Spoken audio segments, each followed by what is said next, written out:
I'm going to ask you a question before I say anything else.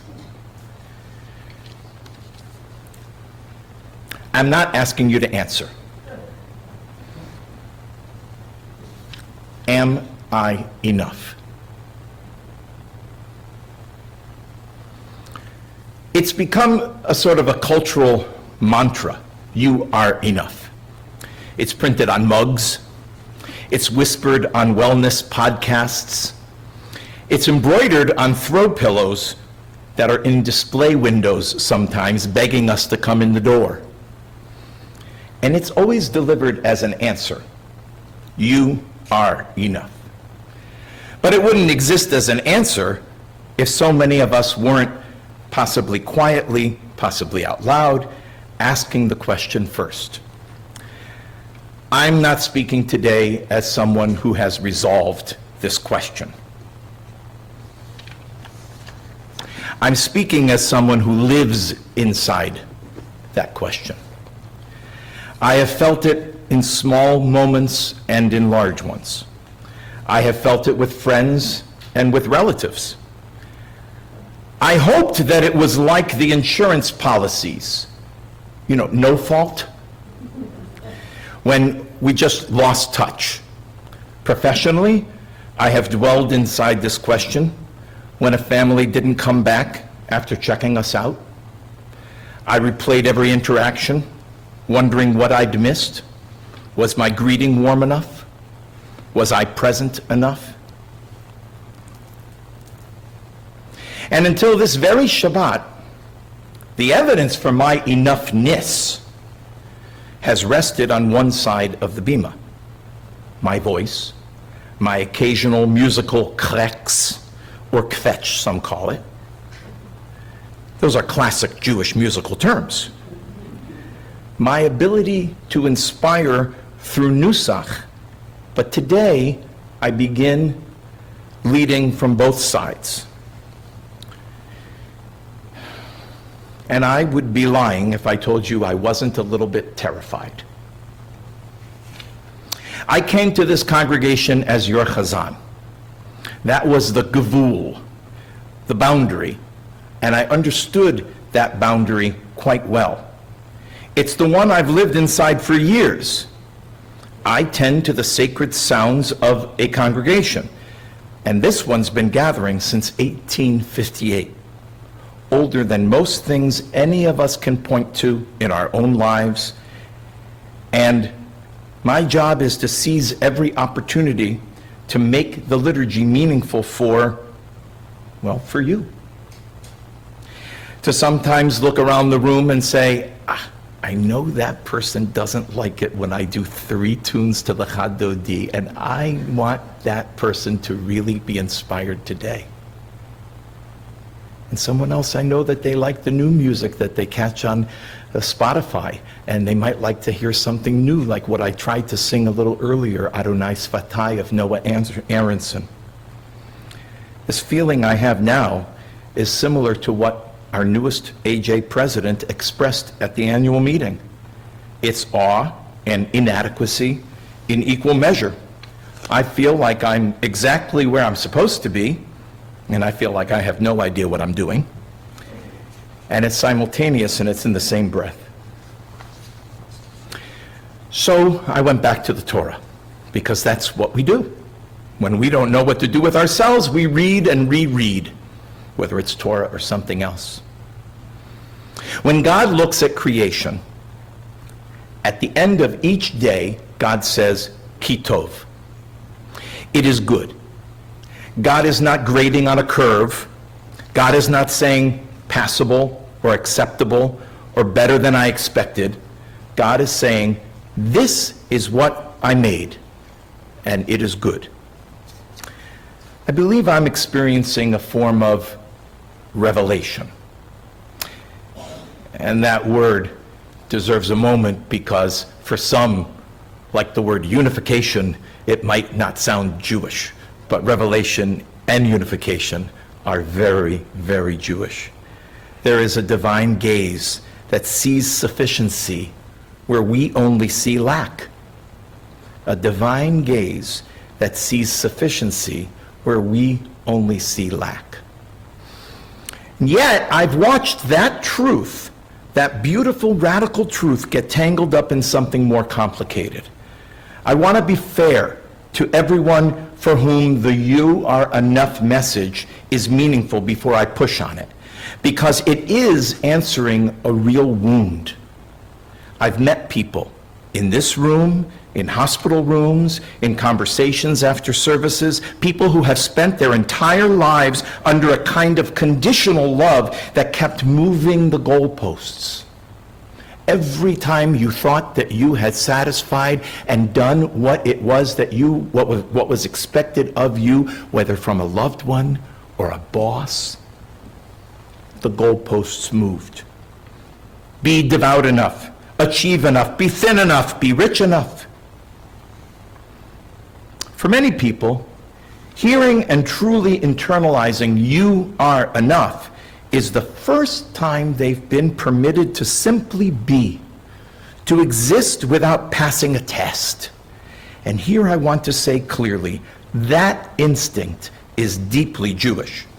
For those of us who have felt that criticism, that feeling of being looked down upon, of being less than, for those who finally truly hear this statement, "you are enough," it's no longer on a coffee mug. It's simply the embroidery on that throw pillow inviting us to come into the store. It's actually a lifeline.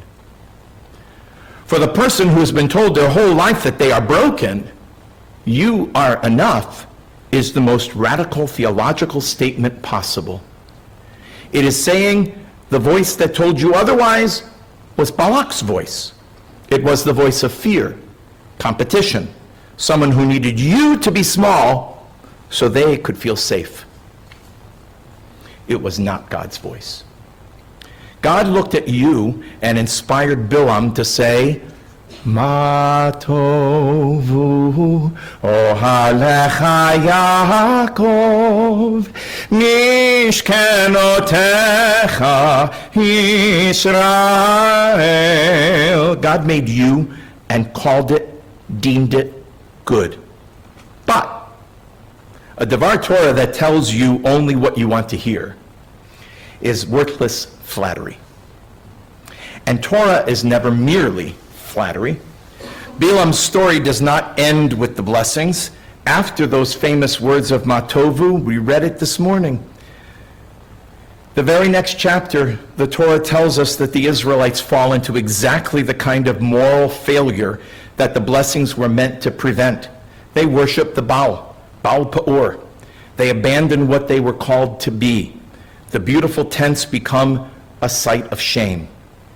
The blessing was not a finish line. It was intended to be a foundation.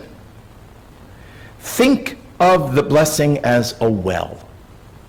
Just as the assertion, "you are enough," can be a blessing, it is something you can return to. You can draw from it like a well and carry it with you.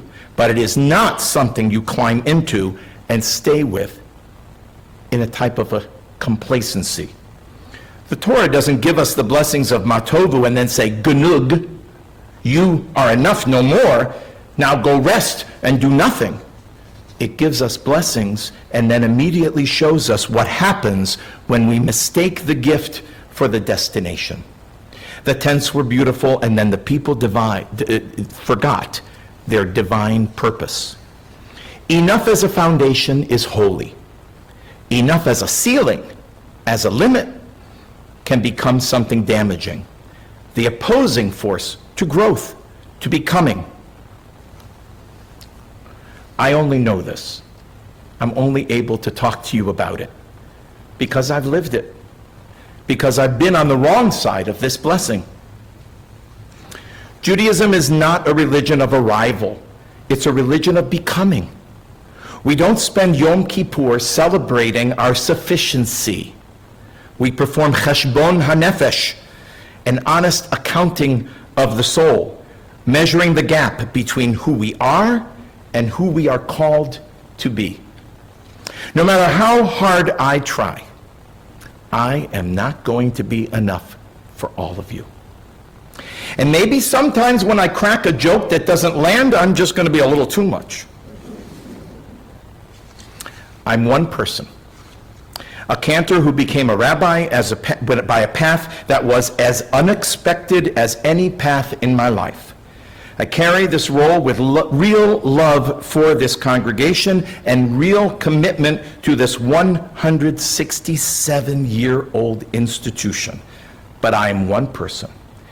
There will be things you need that maybe I can't give you. There will be things I offer that don't land well. That is the reality. Time and experience, they are my wells. So it doesn't frighten me the way that it once might have. I've made a kind of peace with that reality.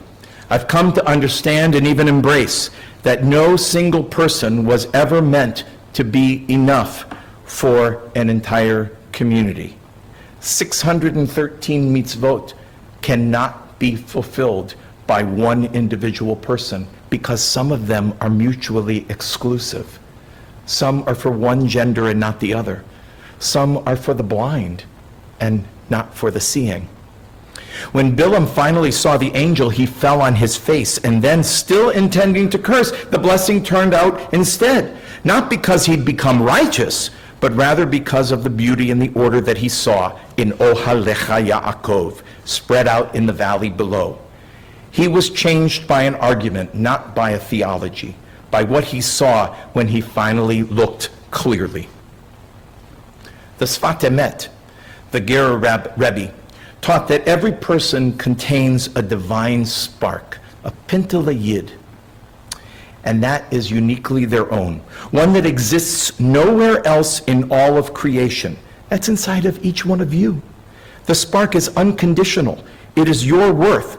But the Rebbe also taught that the entire purpose of a human life is uncovering that spark, finding out what it is, the slow, patient work of revealing it through your actions. You have it already. The work is making it visible. This is where I want to stand with you today, on this ground. The spark is already here. It's already within you. The work is already ours. And so, on this strange and significant Shabbat, as we begin something new together, hear me clearly. You are beloved, unconditionally, full stop. Not because of what you achieve, not because you laugh at my joke, not because of how often you show up, but please show up. Not because of how certain or uncertain is your faith. You are beloved because you are made b'tselem Elohim, and nothing changes that. You are made in God's image, and God said, Ki tov, you are good, and you are called to grow, to give, to show up for each other in the ordinary details, the way those tents were angled, not toward display, but toward each other's dignity, to do the work of repair that is always, always unfinished. I'm not asking you to need less. I'm asking us to need each other. And I'm asking you explicitly from this bima this morning to be patient with me. I'm going to fall short. Tell me nicely, like I didn't have my tallis on this morning when we started.